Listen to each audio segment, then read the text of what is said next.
IVM. Archit Archit कहिए। Okay नहीं बस बोलना पड़ता है कहिए कि नहीं कहिए। लोग सब थोड़ी वीडियो देख रहे हैं, कुछ लोग हमें सुन भी रहे हैं। एक्चुअली बहुत लोग सुन रहे हैं, वीडियो कम लोग देखते हैं। Just saying people, if you have not seen us on YouTube, please जाओ यार, हमारा मुखड़ा देखे आओ। मेकअप वेकअप करते हैं हम लोग, ऐसा नहीं है। Talk about yourself. खैर तो अच्छा, अपने बारे में बात करते हैं। We have heard of different names in food fraternity, chef fraternity specifically, starting from home chef, master chef, sous chef, grand chef, tandoori chef, vegan chef, ये शेफ वो शेफ, एंड एज वेल ओए होए अमूल बटर वाला chef. लेकिन ना ये आजकल एक नया एक और टर्म है मार्केट में, which is called diabetic chef. और ये कौन सी बला है भाई? ये मतलब डायबिटिक शेफ, समझ लो। अच्छी बात है, तुम शेफ लोग रोज नए नए करामात करते हो। अच्छा है हमारे लिए, खाने वालों के लिए, है ना। अभी हम ऐसे करते हैं प्रबंध आपके लिए अभी, और कुछ करते हैं। हमारे पास डेफिनेशन है, अभी जानना पड़ेगा कि आखिर ये व्हाट इज डायबिटिक शेफ। उसके लिए हमारे पास है शेफ हर्ष केडिया। हर्ष बड़ी इंटरेस्टिंग सी है कि डायग्नोज कर रहे थे बचपन में अपनी आंटी को, और उनका ऐसे बेसिकली ब्लड शुगर पड़ना था उनको। तो अचानक से डिसाइड कि छोड़ो आंटी वंटी क्या करना है, खुद का रीडिंग लो। खुद में मशीन लगाओ, खुद का पढ़ लेते हैं। एंड देन लगा झटका। तो अब ये झटका कैसे लगा, क्यों लगा, वो तो उस पर तो आएंगे, लेकिन लेट्स स्टार्ट विद हर्ष से। Harsh, first of all welcome to Naan Curry podcast. बहुत कुछ बातें करनी है हर्ष। एक बात पहले इससे स्टार्ट करनी है कि आंटी का क्यों नहीं किया फिर ब्लड शुगर रीडिंग, उनका छोड़ दिया ऐसे ही? First of all thank you so much आप दोनों का मुझे अपने पॉडकास्ट में इनवाइट करने के लिए। मैं बहुत खुश हूँ नान करी खाने में और नान करी में बात करने के लिए। ये मेरा पहला फूड पॉडकास्ट है और मुझे बड़ा मजा आ रहा है यहाँ पर बैठकर आप लोग की बातें सुनकर। तो मासी का शुगर चेक करने के पहले मैंने मेरा खुद का क्यों चेक किया।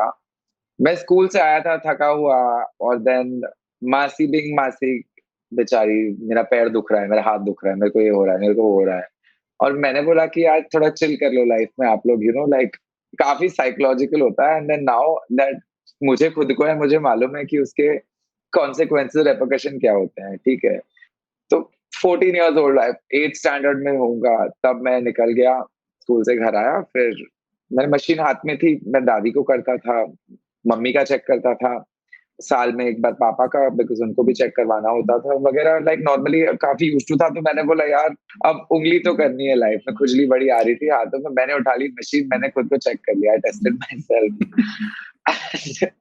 Who would expect? So I was 5'5", super obese. I was like 106 kgs, okay. And I was like, why not? Like, let's just check this out. Let's just do this. And then I picked myself, my Masi's still on the sofa. She's lying down and she's like, are you going to come here or not? I said, Arey, machine to kharab ho gayi. She's like, kya hua?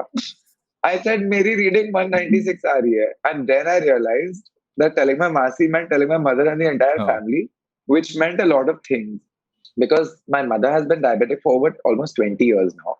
So I know the normal levels. I know like the regulated ones, how it should be and what it should be. And I knew that my start only with diabetes has been a very bad scene. So bas masti mein 14-year-old Harsh wanted to check it. So I checked it. There was no reason behind it. I had no symptoms. This reminds me, बचपन में ना, when I was in my college mate, okay, college mate नहीं था, flatmate था, hostel mate था, जो भी उसको बोलो, he was sharing, he was also I think 10-12 years old, and उसने out of curiosity just like you, he saw fire, okay, उसने देखा कि यार आग बड़ा अच्छा लाल लाल दिखता है। तो अच्छा, पहले में I'm talking about I think where he was growing up in Jamshedpur, to be exact he was growing up in Washepur, okay, तो वहाँ पर उसके पास वो कोयले वाला चूल्हा रखा था। तो he said कि I really like, उसमें से आग निकल रही थी तो मुझे बड़ा अच्छा लगा, तो अब मुझे अच्छा लगा तो मैंने उसके ऊपर बैठ गया। So curiosity makes people very weird things. But खैर तो so you said you had no symptoms. उसके बाद क्या हुआ? and also you're not 106 kilos right now, as I can see on YouTube. How did that change? The whole post-adolescence, post-irritability, no one wants to date a fat kid.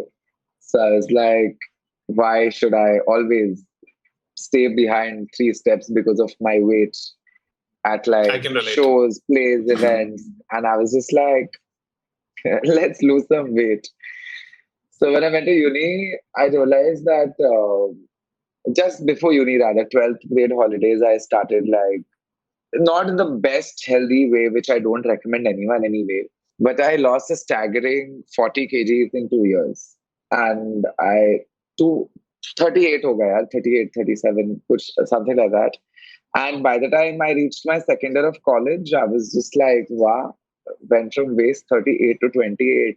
Weight looked fine. I looked fine. Like, I was like, I would look at the mirror, I'd be like, hey, I like what I see. I would wear whatever clothes I want. So from going from a demotivated fat kid in school to being able to look myself in the mirror and be like, hey, bro, take a photo for me at the club, at the bar, at college. That was like a whole change. So there was a lot of positive affirmations that I had from my own, like from the inside. So that was That's about amazing. that was about it, yeah. And I did it for the healthy bit of it, not because of just Aesthetics. the aesthetic bit of it, yeah. Yeah. Lockdown killed it for me because I gained weight again in the lockdown. But now I have to restart my entire journey, and now it's difficult because my metabolism then at 16 versus now at 26 will be very different. So it's a process. Ghar ki Right. kheti hai. We'll figure it out. Yeah. And speaking of metabolism, Archit will help you in that process. I think Harsh can help himself really well. But speaking of metabolism, how's your relationship been with sugar, especially since you've been diagnosed? I've been divorced, man. My divorce with sugar left me with like a lot of understanding of my body. It made me realize that there's a lot of things that you eat every day that your body does not require. And it does like a lot more damage than you understand. Like something as basic as a watermelon having the highest amount of sugar over any other fruit. A very common misconception is watermelon, like it's mostly water. How does it have so much sugar? So if you split it up, the water to sugar ratio in watermelon is basically the balance of water is just sugar. It's fructose. Then there was a lot of things that I learned about my body, like safe to say that I don't look like I'm 25, 26 years old. That's because of the sugar. My skin hasn't aged as much. So there have been a lot of positive effects of not consuming sugar. I sort of skipped through the entire puberty acne bit of it. Like I've had like 2 pimples my entire life.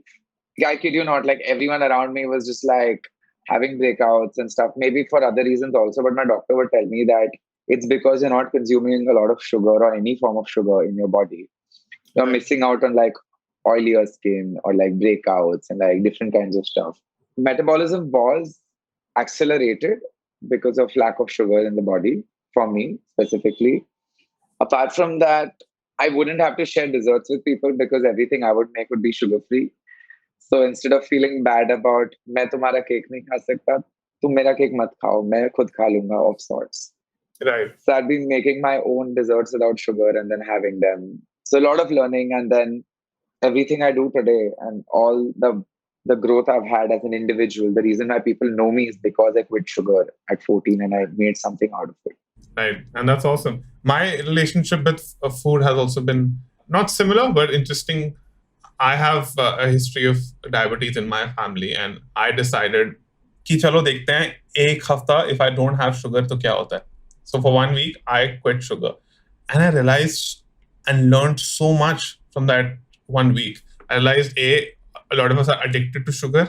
If you don't have sugar for a week, which is like any other substance that addicts you, you don't crave it. But if you have a bit of it, you crave more of it. And that's because your body wants to maintain that insulin spike. And yeah, so many of us are addicted to sugar. We don't even realize it. So I'm glad brands such as yours, which we'll now come to, are bringing in healthier alternatives for people who still want some meetha, but don't want to consume sugar. So ये brand, a diabetic chef, which is a very simple and good name, I think, for what you do. ये brand कैसे start किया, and why start with chocolate specifically? There's a very fun story behind it. Yeah. So I wanted, like you guys sort of came together and wrote about, spoke about food and discussed on forums and had a lot of guests. Yeah. I was in school, and funnily enough, I don't know how in Bombay also there are so many misconceptions about boys wanting to cook food, and the gender stereotyping was worse than ever. And I'm talking like 12 years back. So I thought like I want to start writing about my experiences with my food, the food I eat without sugar, etc., etc. And then I went up to someone and I asked, like a classmate in school and high school, I think. Then I asked her, I said, listen, so I want to start something of my own around food. I want to start writing, blogging. I didn't even know what blogging exactly was. I was like, Facebook पे page चालू करना है. And she's like, हर्ष तुमसे ना हो पाएगा. तुम्हें तो वैसे ही diabetes है. तुमको क्या diabetic chef बना है. And that's how I legit picked it up.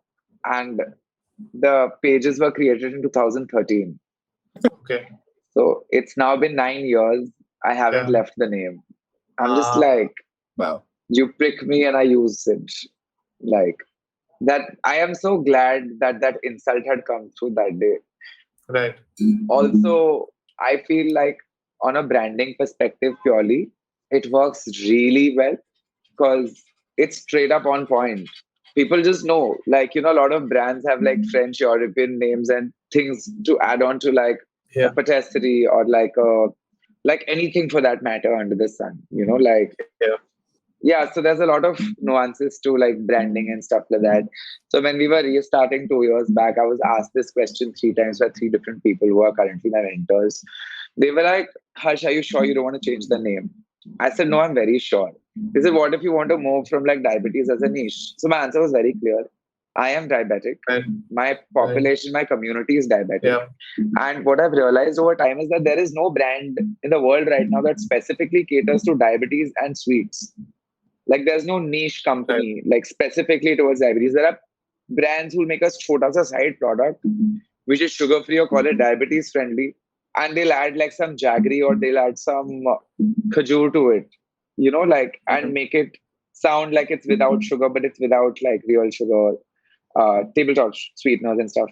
So the idea of keeping Diabetic Chef as is was to sort of stay with the cause, to stay true to it, and to give the message right. If I tell my mother, who's probably not very tech savvy or not very internet savvy, that a company had diabetic chef, so she'll understand कि हाँ खाना बनाते हैं diabetic लोगों के लिए specifically. So we've sort of related to all sort of audiences with a name, and it sort of sits well. So why start with chocolates specifically? So we had a small takeaway joint in 2018 where we used to make brownies and milkshakes and stuff. And this is not very long, it's exactly 4 years back. So we shut in June 2018. And at the takeaway joint, we used to make cakes and brownies and milkshakes and stuff. So my community in general, the Facebook community that I started with, has been extensive. We've had people from across India. I used to have global readers. So someone from Australia, Nigeria, someone from Paris, someone from, Pakistan, from Sri Lanka. Like, because diabetes is not region centric. A lot of people have it from different places, different parts of the country. And the relatability factor is very common. So we've had listeners from all over there. And the biggest challenge I used to face is that when people would ask me, can you send it to me? And I'd just be in a sorry space, be like, yaar, cake kaise bheju main aapko? Ya brownies kaise bheju? Even within India. So when I was working on like different things after that, like I had a job, I used to work at a patisserie and I've done my own marketing thing and I've joined whatever, bunch of things. In that entire process, I realized that there are two problems in our market. First, there's a lack of availability of quality foods. By quality, I mean true, honest, real, everything that you need to have in a product. Second, we don't have good chocolates. Like, as a country that grows cocoa beans and like we have so much availability, we don't have good chocolates for sugar free. Like, there are a lot of chocolates that are available in the market and people tend to buy them or people tend to, consume them and they sort of try different stuff out. But we lack the serious need of like a chocolate that tastes like a chocolate. Because when a person with diabetes or without who's off sugar buys like a confectionery, they want to enjoy it and not have it as a dawai. So which is why I sort of took the route of chocolates where a good quality be accessible. Now with packaged chocolates and a lot of packaging and stuff, we can deliver to any pin code in India. So Harsh, I'm also actually curious because when it comes to chocolate, and you mentioned about that, Indian chocolates still evolving. I think it hasn't evolved now, and I put Indian chocolate in a very gourmet space as well. The reason of calling it a gourmet space because much of the chocolate is still Like, for example, if you talk about brands like Dairy Milk and all, right, they fall in the category of 50 rupees or 100 rupees maximum. But when you talk about a gourmet chocolate like the ones that you use and others use, also, they go somewhere to 100 something, right? Now, are you then getting into space of like bean to bar, or are you getting chocolates already done and then you're remolding it? And then how is the entire process of then adding, sort of making it, actually first making it diabetes friendly, if that's a word, I don't know. And second is also for people who are calorie conscious, right? We know chocolate is good, but then how much is always debatable, right? One piece, 1 gram, 100 grams, we don't know. So how are you revolutionizing in a way this whole chocolate space? Okay, so the first bit of it, when you talk about like these sub 50 rupees, sub 100 rupee chocolates, these are corporations that churn out like thousands of tons and maybe lakhs of tons of like cocoa and butters and stuff like that. So their economies of scale sort of help them produce it so cheap and still like pull out such high margins that they're able to afford to sell it at that price. Second, the transaction amounts that they have, like if I am able to sell one chocolate, they sell 1 lakh chocolates. So the kind of sales that they have with the store partners that they've had, that built in trust with like a kirana wala also, even if the kirana wala gets 1.5 to 2 rupees, he will sell their chocolate first over like ours, which we give like 25, 30 rupees per chocolate bar. And that is why they're able to afford to sell it at that range. Even similar products to ours, like you can pick up a sugar-free chocolate by one of our leading Indian ice cream makers, or like milk vendors, or like people who sell milk or butter. So their chocolate is available for 100 rupees for 100 grams. And for us, that doesn't even cover like 3/4 of the cost. So that is a challenge that Indian chocolatiers will face, and I agree with you completely. And the procurement cost from raw materials. So we make it from bean to bar. Like our chocolates are bean to bar. No, sorry to interrupt you. I was just going to say, could you explain what bean to bar means for our listeners? Sure. So bean to bar is the process in which it will be a little difficult to like audio explain it, but like, so bean to bar is a process where you procure good quality cocoa beans, and then it sort of is broken, the nibs are taken out, they're roasted, they're winnowed. There are a lot of these fancy terms that you'll use, and finally they're tempered, which means that they have to be taken to a certain process after they've been grinded for 8 to 12 hours. The videos that you'll see of like these machines running with like a lot of like liquid chocolate flowing, then they're taken out and then they're put in like a tempering process. For some of us, it's machine based. Some of us do it hand tempering. So tempering is a process where you take the temperature of the chocolate from X to Y and then lesser than Y. So it's like a graph that we draw. When you temper a chocolate, what happens is when you see a chocolate bar that is shiny, sometimes the chocolate bar is so shiny you can see yourself on it if you keep it in enough sunlight. Like it's so glazy and glossy. Yeah. And I feel that food talks to you. Like I can communicate with food. So when I break a chocolate near my ear, it snaps. I like that tuck, that snap that comes out of the chocolate means that the chocolate is well tempered. So after that, there's a resting period of time where you rest the chocolates in an air conditioning. Like first you refrigerate, then you air condition it, and then it goes for final packaging. So the entire process of making the chocolate, apart from just formulating it, is also tedious and consuming, which a lot of bigger brands are able to sort of take through machines. उनका dropper से जाता है mould में, mould से demould होता है, then it goes through the chiller and then it stays there, and then again that same machine takes it, puts it into foil, and it's packed and it comes to you as is. Right. For us, there's a lot of physical work for chocolate, like smaller chocolatiers. Now, addressing the question of how do you make it nutritionally viable. So essentially, when you take out sugars completely from the chocolates, which means you don't add any sugar, which is ideally a majority ingredient in most chocolates. So 30 to 60% of a chocolate bar, I'm saying in an average larger perspective, 30 to 60 grams out of 100 grams of a chocolate bar can be sugar. I'm talking from dark milk and white. So taking that 30 to 60 grams out of sugar, you have to add sugar substitutes. Now, any substitute of sugar is a carb. But you need to understand that there are good carbs, bad carbs, like simple and complex carbs. So the effect a carb count and a calorie count your body can take will be very different. Yeah. For example, a fruit has calories in it. Fruit has fructose in it, but two different fruits will do differently for your body. Right.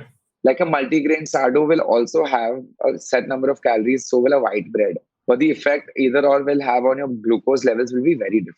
Yeah. So when people see the calorie count on chocolates, sorry, are you saying something? No, I was agreeing with you. No two calories are the same and they affect your metabolic, hormonal health completely differently.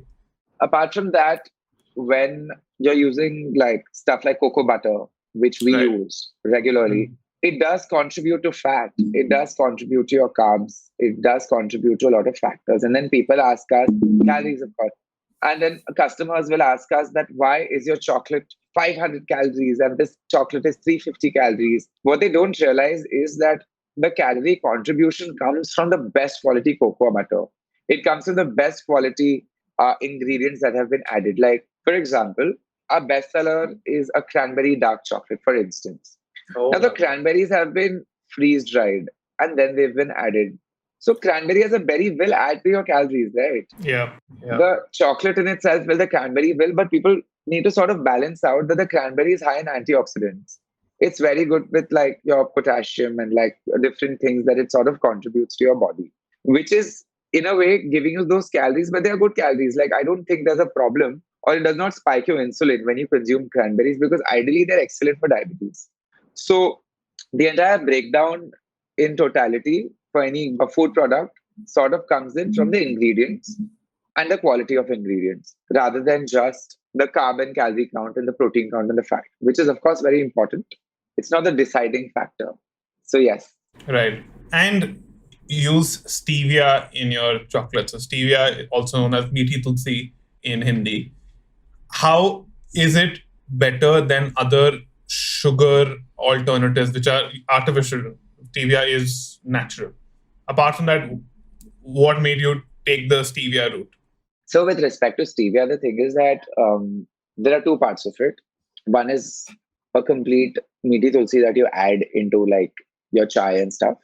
The other is the stevia that brands like us use or you would buy from the market and add as a powder into your chai, coffee, baked stuff, gajar ka halwa and stuff. So I have formulated like 55 desserts with just stevia powder. Wow. And they all taste absolutely like as good as your regular desserts. Yeah. So the two parts of it are that if I use stevia leaves, it won't taste the same. But if I use stevia powder, it will, or stevia liquid. Now I'll tell you why. According to government regulations, like the FSSAI prescribes you to only use 6%, up to 6% of actual stevia in a 100% stevia formulation, which means it has to be balanced with an erythritol or a maltitol or another xylitol. So these are the names of different sugar alcohols that can be used, which are much lower glycemic index, which is the ability to increase sugar levels, than a regular tabletop sugar or a brown sugar. So what we make is a stevia erythritol blend. Both have stevia has a zero GI, which means that stevia can't possibly increase your glucose levels or have negative repercussions. Then stevia is a bad boy in the name of the market, but it's actually not. So we'll talk about that a little later perhaps. So yeah, like stevia naturally is super good. It's super healthy. It doesn't have repercussions on your body. However, like any other food, if you consume 100 grams of stevia, you'll have like issues in your gut. But which normal sane person even consumes 100 grams of sugar in a day? So the whole misconception and the whole Scientology behind, if you have stevia, it's bad for you. No, if you have 100 grams of stevia, it's bad for you. To get the same amount of sweetness from stevia compared to 100 grams of sugar, you need like minute amount of stevia, right? Yeah, so the ratio is 1:20. 1:20. So for like 100-gram brownie batch, like say 100 grams of sugar that I need in the brownies, I will need only like, wait, let me mathematically calculate this for you. You need 5 grams. You're an economics graduate. I told you I was working in the kitchen for most of it. I do remember it. I was kidding. I was playing with you guys. I've already a reaction. So it is 5 grams of stevia to 100 grams of sugar. Because you spoke about regulations and you spoke about economies of scale. I got that. So I can sense the economics background. Even though you worked at cafes, you did pass all your courses and you did remember some of it.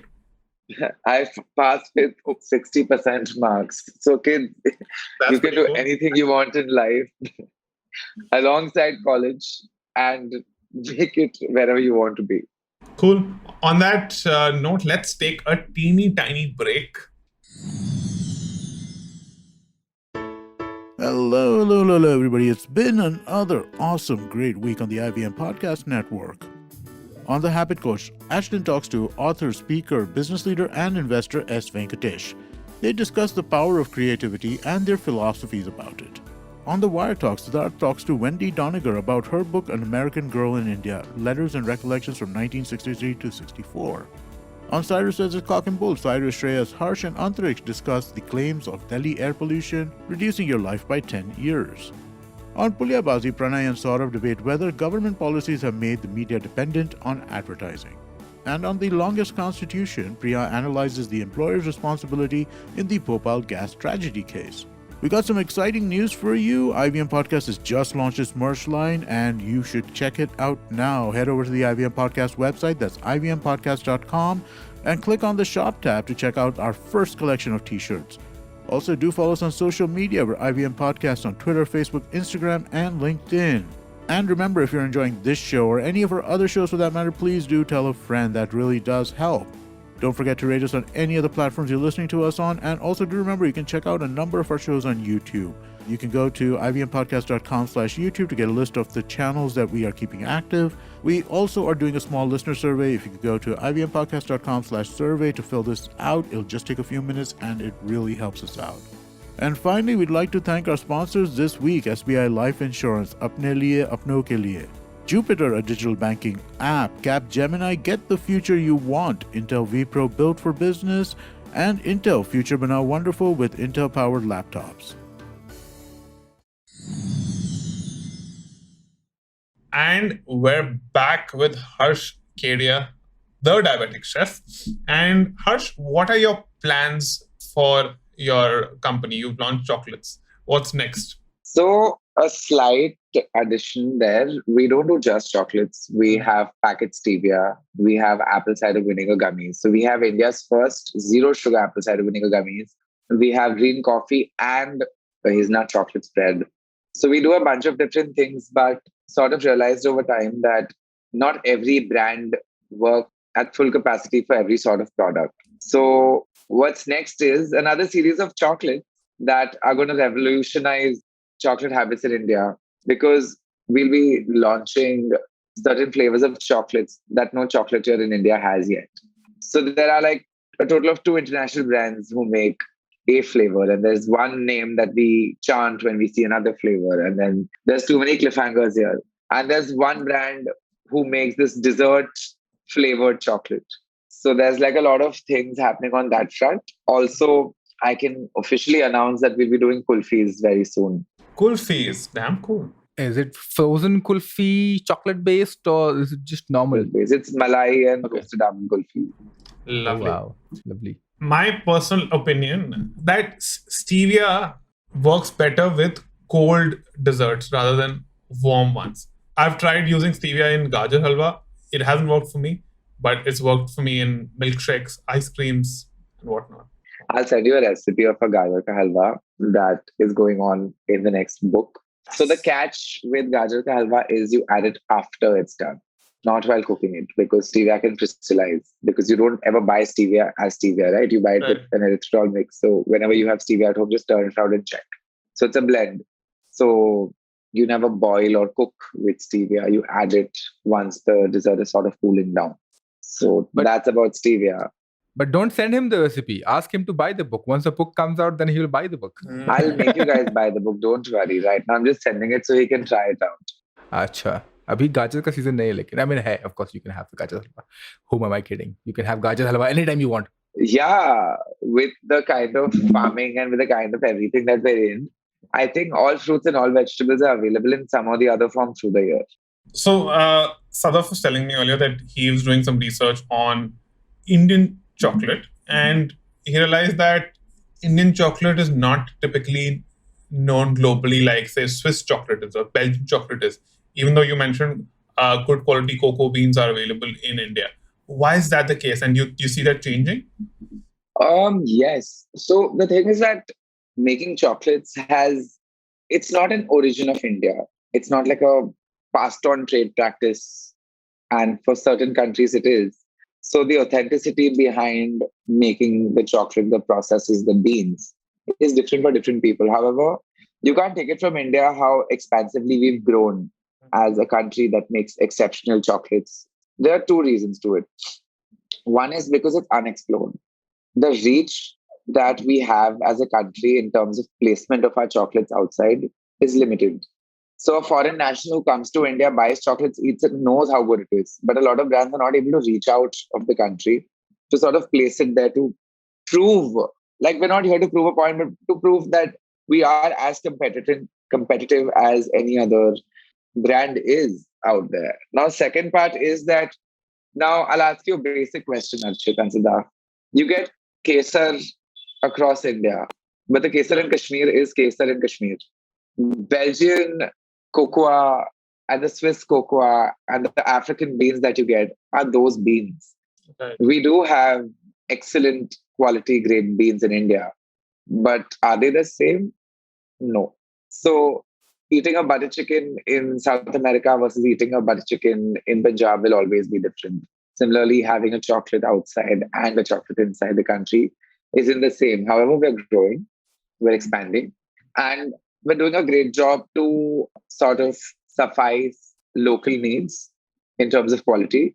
As an audience, India has also evolved with the taste bit of it, the quality bit of it. It's no longer US से मेरे मामा आ रहे तो वो chocolate लेके आएंगे हम वो chocolate खाएंगे. India has been going out. We have been going out and purchasing a lot of chocolates from modern trade stores, retail stores, and we buy a lot more local now because we feel like there's a sense of relatability. And a lot of brands in India do way better chocolates than a lot of international brands. It's just that little opportunity that you need to take, that risk you need to take for yourself to go buy and taste it. This brings us to our final segment, the underrated, overrated, and favorites. So, Harsh, which foods do you think are overrated? I'm going to offend a lot of people in this. That's the episode. point of the segment, to offend people. If I'm going to... यही तो चाहिए अपने को main मसाला तो वही है. Give me a second. Let me think over it. Yeah. Think. Can you throw some names at me? I said vada pav, by the way. So that's how controversial it can get. Yeah. How dare you? Thank you. We are in same team now. Harsh and I, same team. Archit, you're still zero. I know, right? The overrated food is basically हमारी दिल्ली का खाना खाया है क्या? That's literally what is overrated food. Ouch. Have you eaten at good restaurants in Bombay? I will take you out. I will cook food for you. I will take you for chaat in Bombay. Underrated food is definitely Mumbai chaat because you go to places that serve hot ragda with pani puri. That's not the right Bombay pani puri. You know that, right? In Bombay, we make it with aloo, sometimes with moong, sometimes with bundi. That's how Bombay eats pani puri. Just because of your fun, sad experience standing on the roadside, going to Juhu Beach and having ragda wali pani puri. अरे हमारे दिल्ली में तो इतनी अच्छी चाट मिलती है. No boss, नहीं मिलती है आपकी दिल्ली में अच्छी चाट. आपकी पूरी इतनी मोटी होती है, खाने में ऐसे लगता है मैं छोले आलू खा रहा हूँ. No, that's not how puri is supposed to be. It's supposed to be crispy, thinner, nicer, crunchier, and it should just blend in your mouth. Right. Not like aate ki puri that you get in Delhi. Yeah. So Delhi chaat is overrated. Mumbai chaat is underrated. Oh, wow.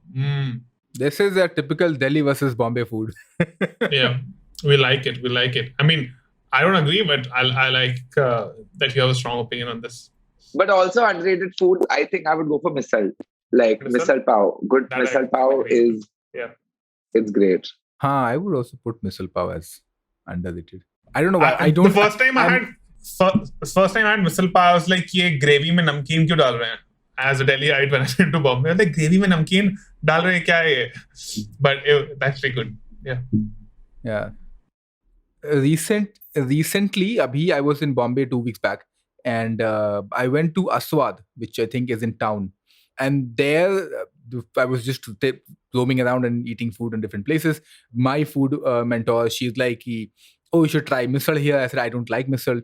But Aswad ka misal mein thoda kuch to swad tha. There's something unique about their misal. But I still don't like misal, just saying. And favorite? I'll probably be cancelled as a chef if I speak my favorite out. No, you can say Go vada ahead, pav. take risks in life. You can say vada pav. No, yaar. Kya? Matlab, vada pav is legend. Like, vada pav is an undefeated legendary food. I'll give you a small reasoning after I'm done with my favorite food. It's Maggi. I love Maggi. I can live on Maggi. Archit is currently offended and shook. He's taking his earphones and leaving the call. But I'll tell you why.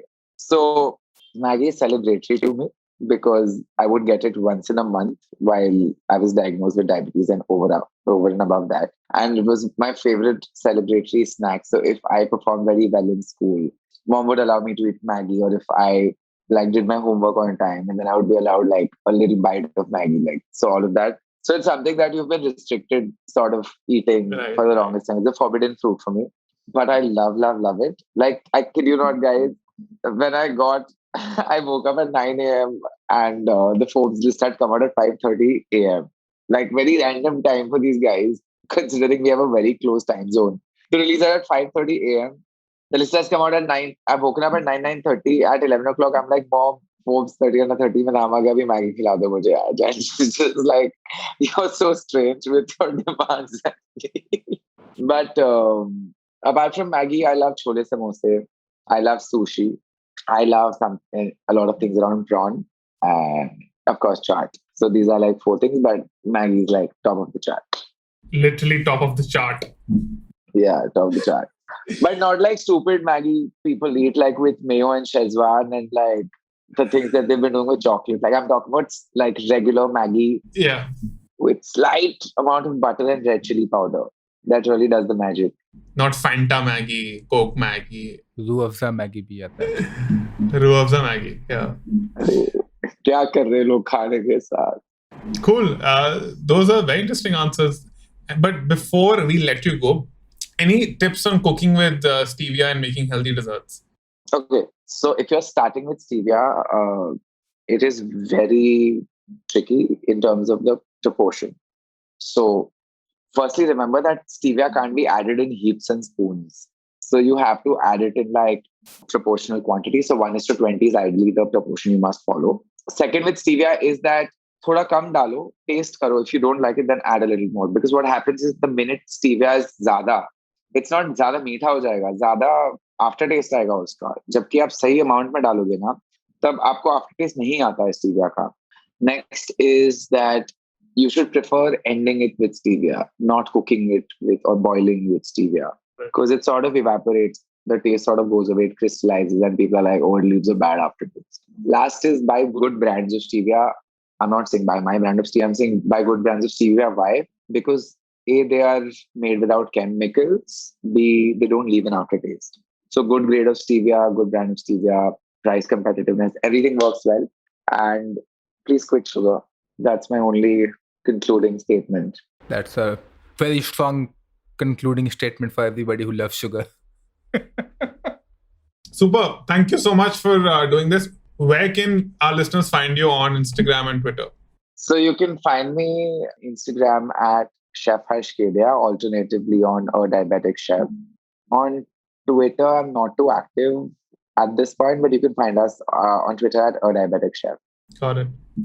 Perfect. So जाओ ढूंढो हर्ष को, उसकी chocolates order करो और बाकी चीजें भी, not just chocolates. And yeah, that's the show for today. If you like this podcast, don't forget to check out other interesting podcasts on the IVM network. You can listen to us on the IVM Podcast app or ivmpodcast.com. You can also follow us on our social media. We are @IVM Podcasts on Twitter and Instagram. And if you want to reach out to me, on Twitter, I am Hussain Sadaf1, and on Instagram, I am Sadaf_Hussain. You can reach out to Archit on Twitter @BanTofu and on Instagram @TheHustling Glutton.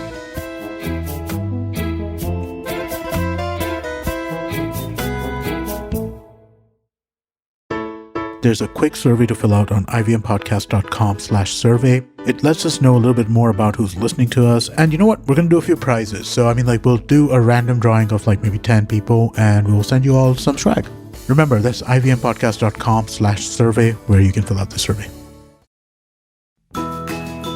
We face 100 dilemmas every day while raising our children and nurturing our families. Why not let science help us make informed decisions to solve our dilemmas? Hi, I'm Devi Shobha. And I'm Meghna. We host Big Talk About Tiny Humans, where we will help you unpack challenges around parenting and your child's development. And more importantly, we will equip you with research-backed strategies that you can readily act on. Tune in to our podcast every Wednesday on the IVM Podcasts app, website, or your favorite podcast platforms.